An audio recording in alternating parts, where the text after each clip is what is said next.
हां मॅडम, पैसे कधी पडणार आहेत संबोधी संबोधी अकॅडमी. पैसे आमच्याकडून कमिशनर सरांची साईन झालेली आहे. आमच्याकडून अकाउंट डिपार्टमेंटला गेले. अकाउंट डिपार्टमेंटकडून ते बँकेला गेलेले आहे. हां आता करतात ना पेमेंट करायच्या वेळेस. हां हां हां, तर जशी त्यांची एंट्री होणार तसं ते डीबीटी वर्ग होणार सर. तरी एका पण विद्यार्थ्याची डीबीटी नाहीये ना दादा. हां हां ते तर किती आहे. विद्यार्थी आहेत तुला माहिती आहे का? टोटल विद्यार्थी आपले किती आहेत? पोलीसचे 23,000 आहेत हां आणि बाकी सगळ्यांचे मिळून 3,500-4,000 आहेत. हां एवढ्या विद्यार्थ्यांची डीबीटी करणं, एक जरी नंबर चुकला ना तर दुसऱ्या कुठल्या तरी विद्यार्थ्याच्या गळ्यात गेले ना पैसे, त्याच्याकडून काढणं खूप कठीण आहे. त्यामुळे पहिल्या महिन्याची डीबीटी आम्हाला खूप सतर्क राहून करावी लागते दादा.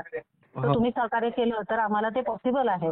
आपल्या कार्यालयाकडून ते पुढे गेलेलं आहे. आता बँकेकडून त्याची एंट्री चालू आहे. जसजशी बँक एंट्री करते ना तसं ते तुमच्या अकाउंटला पडतील. मॅडम ते ओके. स्टेशनरी वगैरे कधी पडणार आहे मग?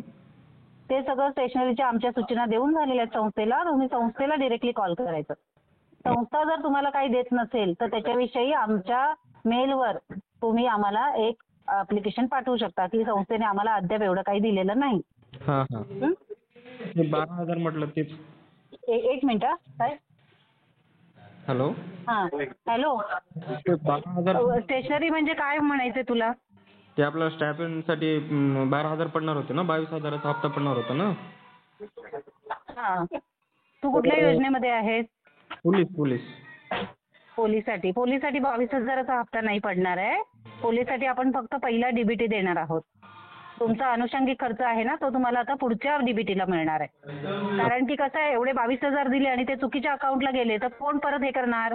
इथे तेवढा स्टाफ नाही ना आम्हाला. त्यामुळे आम्ही पहिले तुमच्या डीबीटी अदा करतो. एकदा डीबीटी व्यवस्थित तुम्हाला पोचल्या की पुढच्या महिन्यामध्ये तुम्हाला डीबीटी प्लस अनुषंगिक खर्च असं एकत्र मिळणार. अच्छा ठीक. हो. हां.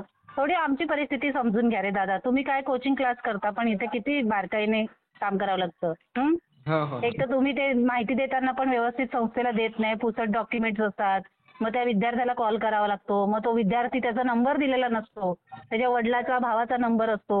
मग त्या विद्यार्थ्यापर्यंत पोहोचावं लागतं. असं कितीतरी खटाटोप केलेत आम्ही मागच्या 2 आठवड्यामध्ये. हां बरोबर आहे मॅडम. हां. हां.